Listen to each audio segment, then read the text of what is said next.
नमस्कार। महाभारत का युद्ध और उसका वो बिल्कुल अंतिम क्षण, जी। जब लगभग सब कुछ हार चुके दुर्योधन को चुनना था अपना आखिरी प्रतिद्वंद्वी, और उन्होंने चुना भीम को। सवाल ये उठता है कि आखिर भीम ही क्यों?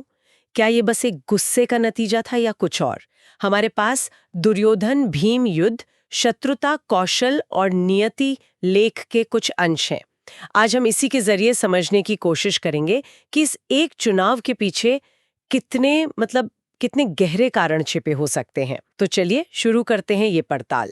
इस लेख में सबसे पहले किस चीज पर जोर दिया गया है?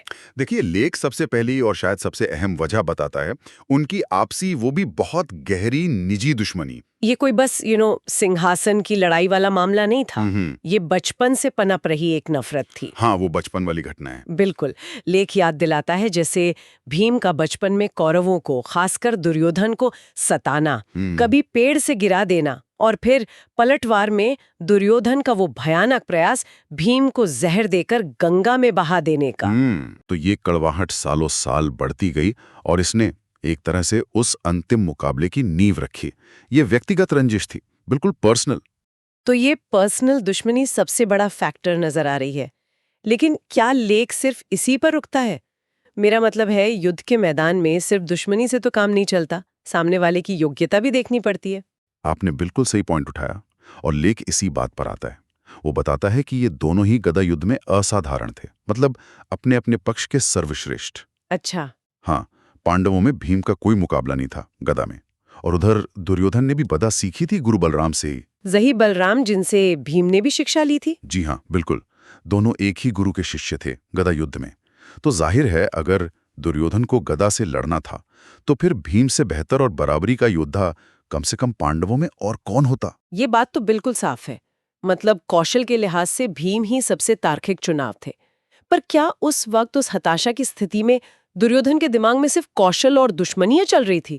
लेख योद्धा के मान सम्मान, वो क्षत्रिय धर्म वाली बात, उस बारे में कुछ कहता है? हाँ, बिल्कुल कहता है। लेख इस पहलू पर भी रोशनी डालता है। देखिए, क्षत्रिय गौरव का एक अलिखित नियम होता है कि एक बड़ा योद्धा अपने सबसे बड़े, सबसे काबिल दुश्मन से ही भिड़ना चाहेगा, उससे नजरें नहीं चुराएगा।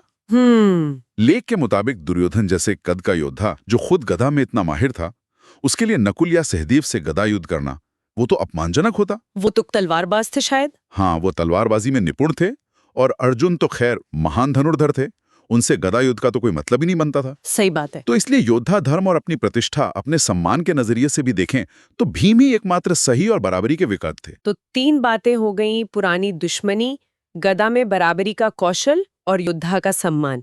लेकिन एक और चीज थी जो शायद उस वक्त माहौल में गूंज रही थी। जी। भीम की वो प्रतिज्ञा, द्रौपदी के अपमान के बाद वाली।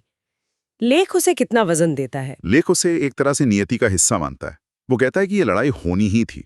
याद कीजिए, भरी सभा में जब द्रौपदी का अपमान हुआ, तब भीम ने कसम खाई थी कि वो दुर्योधन की जान तोड़ेंगे। हाँ, वो तो सबको याद था। बिल्कुल। तो ये बात सबको पता थी। एक तरह से ये तय ही हो गया था कि इन दोनों का आमना सामना, वो भी शायद घातक वाला, होके रहेगा।